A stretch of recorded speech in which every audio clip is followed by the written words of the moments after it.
13 million members lost. That's not a projection or worst-case scenario. That's what actually happened to the Southern Baptist Convention since their 1980s peak. The largest Protestant denomination in America had 20 million members in 1985. Today, they have 13 million. That's a 35% collapse in 40 years. But the decline is accelerating dramatically. In 2023 alone, they lost 450,000 members. That's more than 1,000 people walking away every single day. Church closures are accelerating. Baptisms hit 70-year lows in 2023, under 160,000, the lowest since 1948. The average Southern Baptist church now baptizes fewer than 4 people per year. These aren't churches making disciples. These are institutions in managed decline. The Southern Baptist Convention was supposed to be different. They were conservative when mainline churches went liberal. They emphasized evangelism when others focused on social issues. They grew when everyone else declined. For decades, they seemed immune to the forces destroying other denominations. Today, we're investigating the Southern Baptist implosion, how 13 million members disappeared, why the conservative strategy that was supposed to prevent decline is failing catastrophically, what the 2019 abuse scandal revealed about systemic institutional rot, and whether America's largest Protestant denomination can survive what's coming. If you want to understand the most dramatic collapse of conservative Protestantism in modern history, subscribe now, because what's happening to the Southern Baptists destroys every assumption about what makes churches grow or die. And the worst is still ahead. Let me show you the data because the scale is devastating. In 1985, the Southern Baptist Convention peaked at 16.3 million members. By 2000, they still had 15.9 million, modest decline but relatively stable. But then the trajectory changed dramatically in ways that shocked denominational leadership. By 2010, membership had dropped to 15.7 million. By 2015, 15.3 million. By 2020, 14.1 million. By 2023, 13.2 million. That's 3.1 million members lost in just 23 years, with losses accelerating annually. The baptism statistics reveal the crisis even more clearly than membership figures. In 1972, Southern Baptists baptized 445,725 people, their all-time peak. By 2000, baptisms had dropped to 363,000. By 2010, 332,000. By 2020, 123,000. By 2023, 159,000. Still the second lowest in 70 years. Church closures tell the institutional story. In the past 5 years, the SBC has lost over 2,000 churches. Some closed entirely. Others left the denomination for independent status or other Baptist groups. The net loss represents declining confidence in Southern Baptist identity and infrastructure. Giving statistics show the financial crisis accelerating. Despite having 13 million members, total giving to Southern Baptist causes declined by 8% in 2023. Cooperative program giving, the funding mechanism for missions and seminaries, dropped to historic lows. Churches are withholding funds while maintaining membership, indicating deep dissatisfaction with denominational leadership. The demographic data is perhaps most troubling for long-term viability. The average age of Southern Baptist church members is now 61 years old. Youth retention rates are catastrophic. Less than 40% of young people raised Southern Baptist remain in SBC churches by age 25. Sunday school enrollment, once the pride of Southern Baptist churches, has dropped by over 50% since 2000. Pastor James served a Southern Baptist church in rural Alabama for 28 years. The church had been founded in 1923. For 80 years, it was the center of community life in a town of 3,500 people. At its peak in the 1980s, Sunday attendance reached 450, over 10% of the town's population. When Pastor James arrived in 1995, attendance was still strong at 320 members. The church was healthy financially. They supported 3 missionaries fully, contributed generously to the cooperative program, and maintained a full-time staff of 4. The future seemed secure. But the decline started around 2005 and never stopped. By 2010, attendance had dropped to 240. By 2015, 180. By 2020, 120. By 2024, fewer than 75 on a typical Sunday. The youth group that once had 40 teenagers now has 6. The children's ministry that required 2 Sunday school teachers now has 1 volunteer teaching 5 kids. Pastor James told me what broke him wasn't just the numbers declining. It was watching the church age and die. "We used to have a nursery full of babies," he said. "Now we don't even staff the nursery because nobody brings infants. The youngest couple in our church is in their mid-50s. We're just waiting for everyone to die." In 2024, Pastor James resigned at age 62. The church couldn't afford to replace him with a full-time pastor. They now share a part-time pastor with another struggling SBC church 15 miles away. Within 5 years, they'll likely close or merge. The building that served the community for a century will be sold. Pastor James now works part-time at a hardware store. He told me, "I gave my life to Southern Baptist ministry. I believed we were doing everything right. Preaching the Bible, doing evangelism, staying conservative. But it didn't matter. We lost the young people, we lost the families, and now we're losing the church." To understand the implosion, you need to know what made Southern Baptists successful. The SBC was founded in 1845 when Baptists split over slavery. Southern Baptists defended slavery while Northern Baptists opposed it. This shameful origin would haunt the denomination for 150 years. But after the Civil War, Southern Baptists grew explosively. They built churches across the South. They created the cooperative program funding mechanism that supported missionaries and seminaries efficiently. They emphasized evangelism, church planting, and converting the lost. Through the 20th century, Southern Baptists became the dominant Protestant force in the American South. They were the establishment church in the Bible Belt. Politicians courted their votes. Their seminaries trained thousands of pastors. Their missionary board sent more missionaries globally than any Protestant denomination. The SBC survived the modernist fundamentalist controversies that split other denominations. In the 1980s and 90s, they fought and won the Conservative Resurgence. Liberals were purged from seminaries and leadership positions.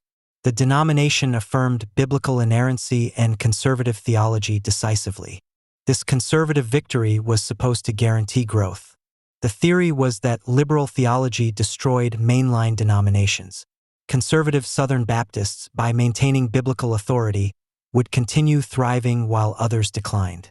For 20 years, this seemed true. The SBC grew while Methodists, Presbyterians, and Episcopalians collapsed. But starting around 2005, Southern Baptist growth stalled and then reversed. The conservative strategy that was supposed to prevent decline failed. By 2010, the SBC was losing members as fast as liberal denominations. By 2020, the implosion was undeniable. The largest Protestant denomination was collapsing despite doing everything right theologically. Subscribe now if you're seeing that theological conservatism alone doesn't guarantee church health. Because the Southern Baptist crisis reveals that the problem is deeper than theology. And understanding what actually destroyed the SBC is essential for understanding American Christianity's future. The Southern Baptist implosion accelerated dramatically after February 2019. That's when the Houston Chronicle published an investigation that shattered the denomination's reputation. The report documented over 700 victims of sexual abuse by Southern Baptist pastors and church workers over 20 years. The victims were children, teenagers, and vulnerable adults. The abusers were men the denomination trusted with spiritual authority. But the scandal wasn't just about individual predators. It was about systemic institutional cover-up. The investigation revealed that SBC leaders knew about abusive pastors and did nothing. They were warned repeatedly and chose institutional protection over victim protection. In 2022, an independent investigation by Guidepost Solutions confirmed the worst fears. The SBC's executive committee had maintained a secret list of accused pastors but never acted on it. Survivors who reported abuse to denominational leaders were ignored, dismissed, or told to be silent. Senior SBC leaders mocked survivors in private emails and strategized how to avoid legal liability. The revelations were devastating for regular Southern Baptists. Churches had trusted denominational leaders to protect the vulnerable. Instead, those leaders protected predators and blamed victims. The hypocrisy was staggering. The denomination that preached family values and moral authority had enabled child abuse for decades. The fallout was immediate and severe. Thousands of members left SBC churches. Churches withheld cooperative program funds in protest. Prominent pastors resigned from denominational positions. The scandal destroyed credibility with younger evangelicals who were already skeptical of institutional Christianity. Most damaging was the realization that nothing had really changed. Some leaders who enabled cover-ups remained in power. The structural reforms proposed were minimal and unenforceable. Survivors felt betrayed again. The denomination prioritized reputation management over repentance and reform. For many, the abuse scandal revealed that Southern Baptists' talk about biblical authority and moral leadership was hollow. They would protect their institutions at any cost, even the cost of children's safety. That realization drove away not just progressive critics but conservative members who expected better from their denomination. The scandal didn't cause the decline. It accelerated a decline already in progress. The second major crisis is the Southern Baptist Convention's failure to address its racist history and present. The SBC was founded explicitly to defend slavery in 1845. After the Civil War, Southern Baptist churches opposed Reconstruction, supported Jim Crow, and resisted civil rights. In 1995, the SBC finally apologized for this history 150 years late. But the apology didn't translate into real change. Southern Baptist churches remained overwhelmingly white. In 2016, 81% of white evangelicals, including Southern Baptists, voted for Donald Trump. Black Southern Baptists and other minorities felt alienated by the denomination's political alignment and racial tone-deafness.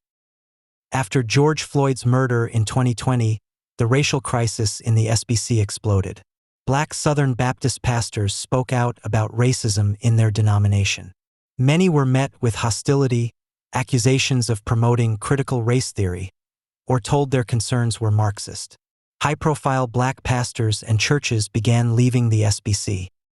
The departure of prominent black churches like Pastor Ralph West's The Church Without Walls in Houston was symbolic.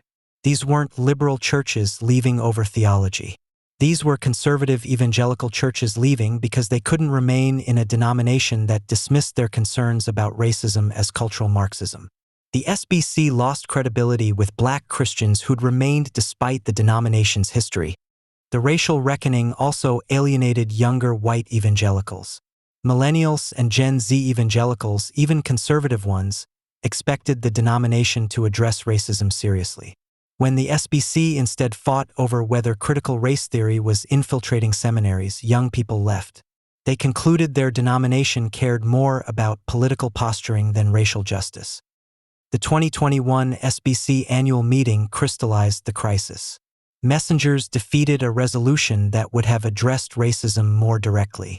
The denomination's first black president, Fred Luter, described feeling marginalized.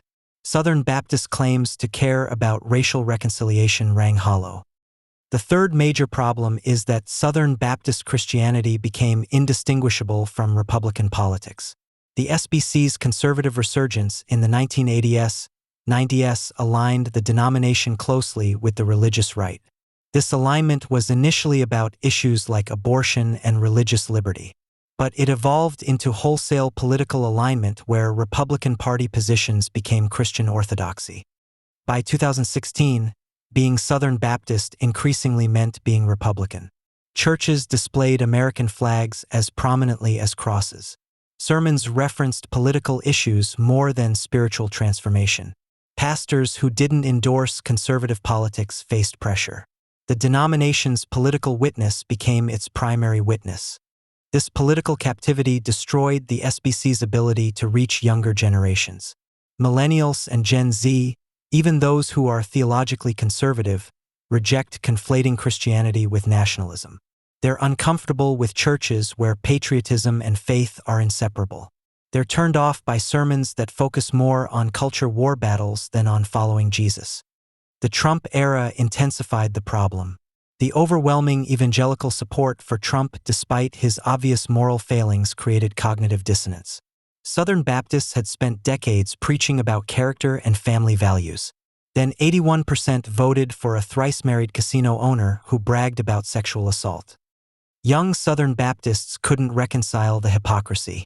If character mattered when electing Democrats, why didn't it matter when electing Republicans?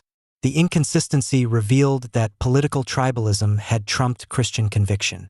Thousands of young people left churches they saw as more Republican than Christian. The political captivity also made evangelism nearly impossible. How do you share the gospel when people associate Christianity with MAGA nationalism? Southern Baptist churches became culturally and politically coded. Only certain kinds of people felt welcome. The denomination that once emphasized reaching everyone became a church for conservative white Republicans. The fourth crisis is catastrophic leadership failure at every level.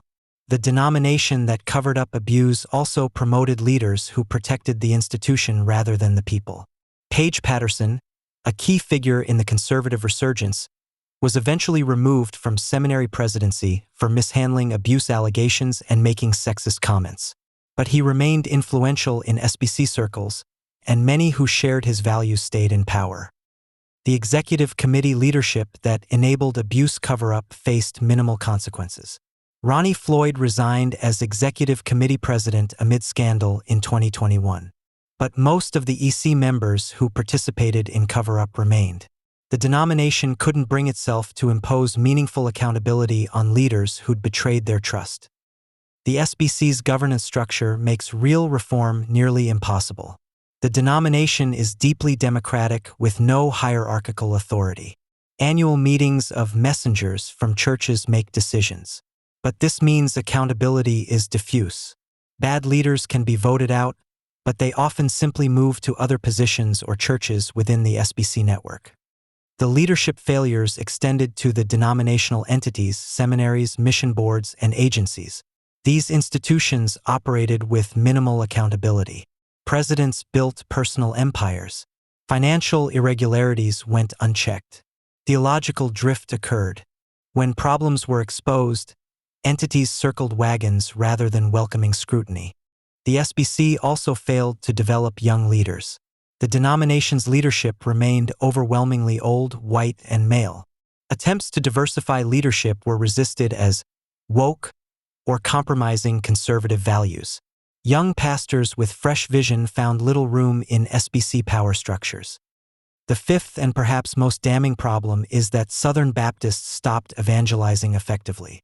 Despite rhetoric about missions and evangelism, actual evangelistic results collapsed. The baptism numbers prove this. In 1972, with 12 million members, they baptized 445,000 people. In 2023, with 13 million members, they baptized 159,000, less than half the 1972 rate despite having more members. Why did evangelism fail? First, SBC churches became insular and culturally isolated. They created Christian subcultures where members associated primarily with other Christians. This reduced contact with non-Christians, making evangelism logistically difficult. Second, the political captivity made evangelism nearly impossible. When people associate Southern Baptists with right-wing politics, sharing the gospel becomes sharing a political identity. Non-Christians, especially younger ones, weren't interested in joining what appeared to be a Republican social club. The cultural barriers to evangelism became insurmountable. Third, Southern Baptist churches lost evangelistic urgency. Despite official commitments to missions, most churches focused inward. Resources went to maintaining buildings and programs for existing members rather than reaching new people. Church growth came primarily from transfers from other churches, not conversions. Fourth, the SBC's approach to evangelism became outdated. Their methods worked in a Christianized culture where most people had Christian background. In increasingly secular America, those methods failed. The SBC didn't adapt. They kept doing 1970s evangelism in a 2020s context and wondered why it didn't work. Finally, many Southern Baptists questioned whether evangelism was even the priority. The culture war focus consumed energy that should have gone to evangelism. Fighting over critical race theory in seminaries took precedence over reaching the lost. Maintaining political influence mattered more than making disciples. What's next for the Southern Baptist Convention? Best case scenario. They stabilize at 8 to 9 million members by 2035. That would still be a 35 to 40% decline from today's already diminished numbers. They'd remain a significant denomination but lose their status as America's largest Protestant group. This stabilization would require massive reforms that seem politically impossible.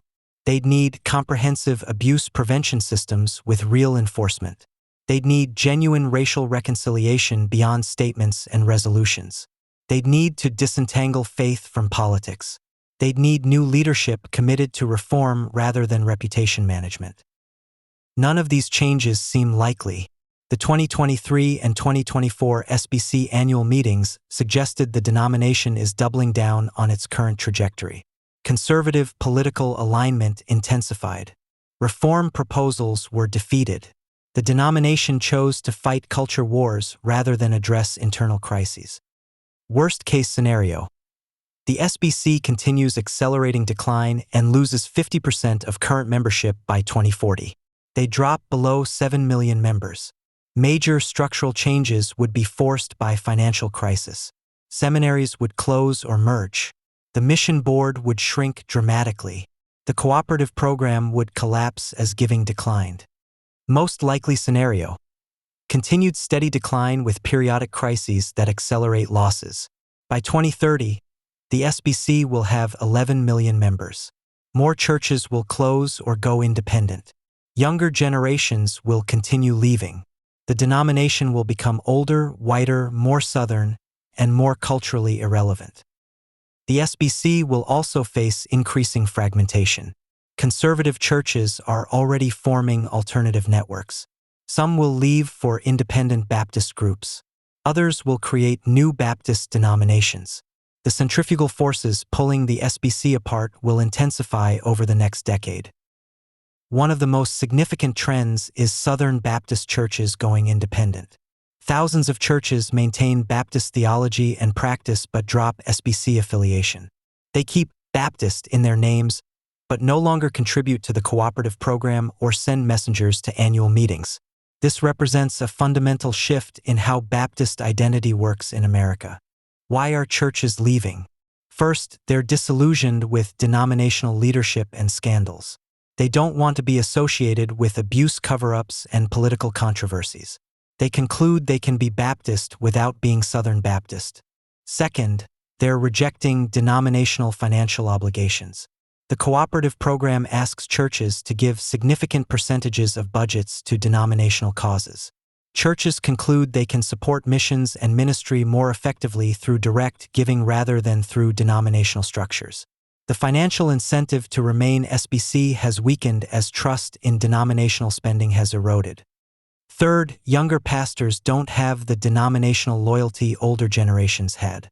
They went to SBC seminaries for training but don't feel obligated to remain SBC for their careers. They see denominational structures as bureaucratic barriers rather than helpful support. They prefer the flexibility of independence. Fourth, the Baptist brand is strong enough that churches don't need the Southern Baptist modifier. Being Baptist communicates theology and practice clearly. Adding Southern Baptist adds political and cultural baggage without adding value. Churches are dropping the Southern Baptist label while keeping everything else. This shift devastates SBC finances and influence. Every church that goes independent stops contributing to the cooperative program. Denominational entities lose funding. The SBC's ability to send missionaries and train pastors diminishes. The denomination becomes less relevant as churches succeed without it. What should Christians learn from the Southern Baptist implosion? Lesson 1. Theological conservatism doesn't guarantee church health. The SBC maintained biblical authority and conservative doctrine. They still lost 13 million members. Orthodoxy matters but isn't sufficient. You need orthopraxy, faithful practice, alongside orthodoxy. Lesson 2. Institutional protection destroys credibility. The abuse scandal revealed the SBC would sacrifice children to protect its reputation. That betrayal drove away even conservative members who agreed theologically. Institutions that protect themselves instead of the vulnerable deserve to collapse. Lesson 3. Racism must be addressed, not denied. The SBC's founding sin of defending slavery continues haunting the denomination. Their inadequate response to racial justice concerns in 2020 to 2021 alienated minorities and young whites. You cannot build multi-ethnic church on a foundation of white supremacy without addressing that foundation. Lesson 4. Political captivity kills evangelistic witness. The SBC became so identified with Republican politics that it couldn't reach anyone outside that tribe. Churches are called to make disciples of all nations, not just MAGA conservatives. When Christianity becomes indistinguishable from nationalism, the gospel is obscured. Lesson 5. Leadership accountability is essential. The SBC's democratic structure prevented meaningful accountability. Bad leaders faced minimal consequences. Reform was impossible. Without structures that enforce accountability, institutions enable abuse and corruption. Lesson 6. Evangelism requires cultural engagement, not isolation. Southern Baptists created subcultures and wondered why outsiders weren't interested. You can't reach people you don't know and won't engage. The SBC's insularity guaranteed evangelistic failure. Lesson 7. Institutions must prioritize mission over preservation. The SBC spent more energy protecting its reputation than fulfilling its mission. Fighting culture wars mattered more than making disciples. Maintaining political influence trumped evangelism. Organizations that prioritize self-preservation die anyway. The Southern Baptist implosion is a warning to every Christian denomination. If the largest, most conservative, most mission-focused Protestant denomination can collapse, anyone can. The strategies that once guaranteed success no longer work. The cultural conditions that allowed explosive growth no longer exist. The SBC did many things right. They maintained biblical authority when others abandoned it. They emphasized evangelism when others focused on social ministry. They supported missions generously. None of it prevented catastrophic decline. This should humble every Christian leader. There's no formula that guarantees success. The methods that worked in the 20th century fail in the 21st. Denominations that assume their size or success makes them invulnerable will discover they're wrong. The SBC's failures, covering up abuse, dismissing racial concerns, conflating faith with politics, protecting institutions over people, are not unique to Southern Baptists. Other denominations and churches make similar mistakes. The SBC's collapse warns what happens when those mistakes compound over decades. The bill eventually comes due. 13 million members lost since the 1980s peak. 450,000 members lost in 2023 alone. Baptisms at 70-year lows. 2,000 churches closed in 5 years. The Southern Baptist Convention, America's largest Protestant denomination, is imploding. The abuse scandal exposed institutional rot. The racial reckoning revealed persistent racism. The political captivity destroyed evangelistic witness. The leadership failures prevented reform. The evangelism collapse proved their methods no longer work. What breaks my heart about the SBC's implosion is how much was lost that didn't need to be. The missionaries sent, the churches planted, the people genuinely converted. This was real and valuable. But the denomination that accomplished so much is dying because it chose institutional protection over prophetic witness, politics over gospel, reputation over repentance. Pastor James in rural Alabama represents thousands of faithful servants watching their churches die. They did everything they thought was right, preached the Bible, evangelized their communities, maintained conservative theology. It wasn't enough. The institutional failures poisoned everything. Now their churches are closing while denominational leaders fight culture wars. The Southern Baptist Convention will survive. But it will survive as a much smaller, much weaker, much older denomination. The SBC of 2040 will be unrecognizable compared to the SBC of 1990. The implosion is happening in real time, and nothing suggests it will stop. If this investigation challenged you, convicted you, or opened your eyes, subscribe now. The Southern Baptist implosion is the most significant denominational collapse in conservative Protestantism. It destroys assumptions about what makes churches succeed or fail. 13 million members lost. Thousands more leaving every week. The largest Protestant denomination collapsing despite doing everything right theologically. May their failure teach us before other denominations repeat their mistakes.